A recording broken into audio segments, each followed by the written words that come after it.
नमस्कार दोस्तों, आप सबका हमारे चैनल पर स्वागत है। सच्ची कीमत, संत और शिष्य की सीख। बहुत समय पहले की बात है।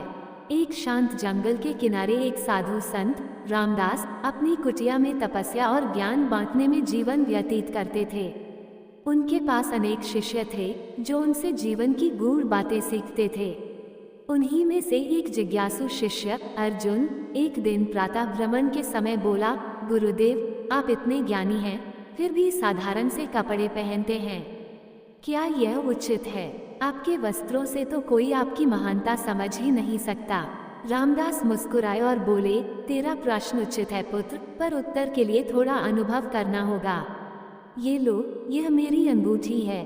इसे बाजार ले जाकर किसी व्यापारी को बेचो और कोशिश करो कि बदले में एक अशर्फी जरूर मिले।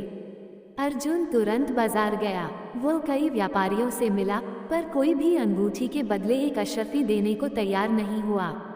कुछ ने तो कहा, ये तो मामूली अंगूठी है, इसकी कीमत चंद सिक्कों से ज्यादा नहीं। थका हारा अर्जुन लौट आया। रामदास ने बिना किसी नाराजगी के कहा, अब इस अंगूठी को किसी अनुभवी जौहरी के पास ले जाओ। अर्जुन फिर गया और इस बार जौहरी के पास जैसे ही उसने अंगूठी दिखाई, उसकी आंखें चमक उठी। जौहरी बोला, हे युवक, यह अंगूठी तो बेशकीमती है, इसके बदले लाखों अशर्फियां भी कम पड़ जाएंगी। अर्जुन ये सुनकर हैरान रह गया। लौटकर उसने सारी बात बताई।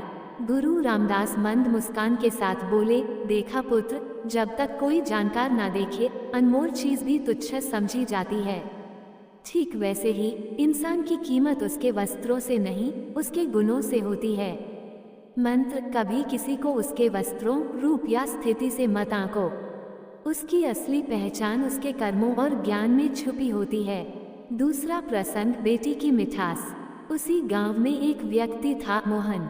वो अपनी छोटी सी बेटी राधा को बहुत चाहता था। एक दिन वो उसे बाजार घुमाने ले गया।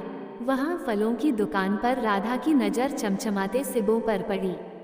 बच्ची ने उत्साह से कहा, पापा, मुझे सेब चाहिए। मोहन ने बिना देर किए 2 बड़े सेब खरीद लिए। राधा ने झटपट दोनों सेब अपने हाथों में ले लिए। फिर जैसे ही मोहन ने मुस्कुराकर पूछा, बेटी, क्या एक सेब मैं खा सकता हूँ? राधा ने एक सेब का टुकड़ा खा लिया, फिर तुरंत दूसरे सेब में भी काट लिया। मोहन का चेहरा उतर गया। उसके मन में आया, क्या ये वही बेटी है जिसे मैंने प्यार और संस्कार सिखाए? इतनी छोटी उम्र में इतनी स्वार्थी। उसने गहरी सांस ली, पर कुछ कहा नहीं। तभी राधा ने अपने नन्हे हाथ से एक सेब बढ़ाते हुए कहा, पापा, ये वाला खाए, ये बहुत मीठा है। मैंने चखकर देखा। मोहन के आंखों में आंसू आ गए। वह अपनी सोच पर शर्मिंदा हुआ। एक पल के भाव ने उसका मन गलत दिशा में मोड़ दिया था। मंत्र, कभी भी किसी के इरादों का मूल्यांकन जल्दी न करें। हर कहानी के 2 पहलू होते हैं। सच्चाई तक पहुंचने से पहले धैर्य जरूरी है। तीसरा प्रसंग, घमंड का परिणाम। कुछ वर्षों बाद गांव के कॉलेज में एक बड़ा सेमिनार आयोजित किया गया। पूरे गांव में प्रचार हुआ कि एक महान ज्ञानी शिक्षक अपने विचार साझा करने आ रहे हैं।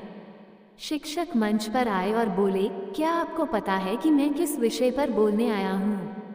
छात्रों ने एक स्वर में उत्तर दिया, नहीं सर। शिक्षक नाराज होकर बोले, अगर आपको नहीं पता तो मैं क्यों बोलूं? और वो मंच छोड़कर जाने लगे। कॉलेज प्रबंधन ने विनती की, तब जाकर शिक्षक वापस लौटे। फिर से वही प्रश्न पूछा, अब तो जानते हो ना? इस बार छात्रों ने कहा, हाँ सर। शिक्षक फिर नाराज हो गए, अगर जानते हो तो फिर मेरे बोलने की जरूरत ही नहीं। और वे फिर मंच से उतर गए। तीसरी बार फिर बुलाया गया। इस बार छात्र समझ चुके थे। उन्होंने कहा, सर, हम अज्ञानी हैं। आप जैसा ज्ञानी हमें ज्ञान क्यों देंगे? हम तो आपकी बात समझने लायक ही नहीं हैं। और सारे छात्र हॉल से बाहर चले गए। शिक्षक मंच पर अकेले खड़े रह गए। उस क्षण उन्होंने अपने भीतर झांका। उन्हें समझ आया कि ज्ञान केवल बोलने से नहीं, समझने और देने की विनम्रता से आता है। घमंड का कोई स्थान नहीं। मंत्र, ज्ञान जितना गहरा हो उतनी ही विनम्रता होनी चाहिए। घमंड इंसान को अकेला कर देता है। अंतिम संदेश, जीवन का असली मूल्य। तीनों घटनाओं में एक गहरा सूत्र छिपा है। किसी की कीमत उसकी बाहरी चीजों से नहीं बल्कि भीतर की गहराई से होती है। जैसे अंगूठी को जानकार ही पहचानता है, वैसे ही इंसान की अच्छाई को भी सिर्फ संवेदनशील नजर ही समझती है। बच्ची का सरल प्रेम, पिता का त्वरित निष्कर्ष और ज्ञानी का घमंड सभी हमें यही सिखाते हैं कि असली मूल्य समझने के लिए गहराई से देखना और विनम्र होना आवश्यक है। वीडियो अच्छा लगा हो तो लाइक शेयर सब्सक्राइब जरूर करें।